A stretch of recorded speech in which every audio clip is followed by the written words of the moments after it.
আমরা এই বাংলাদেশ ধ্বংস করতে রাজি। যদি আমার মা বোনের কাপড়ের সম্মান না থাকে বাংলাদেশ থাকবো না। এই ভেজাল আজকে আমরা শেষ করে দিব, কারণ সামনে লোক কুরবানি ঈদ ভাই, সরকারি সব চাকরি বন্ধ। অনসরকারি চাকরি বন্ধ হয়ে গেলে সবাই যাইবো ঘুমায়া। কালকে আর এই কথাটা মনে থাকবো না ভাই। যদি সরকার না পারে ভাই, আমরা জনগণে আমরা পারবো ইনশাআল্লাহ, কারণ আমাদের রক্ত মুসলমানের রক্ত ভাই। ঠিক আছে, সরকার যদি না পারে তাহলে সরকারের বুঝ সরকার দেবে, আমাদের বুঝ আমরা ঠিকই দেব।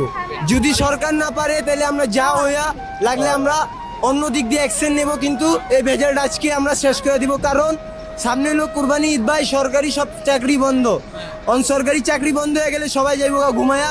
কালকে আর এই কথাটা মনে থাকবো না ভাই। তো আমরা আজকের কথা আজকেই কমু, আমরা কালকে কইতে পারবো না ভাই।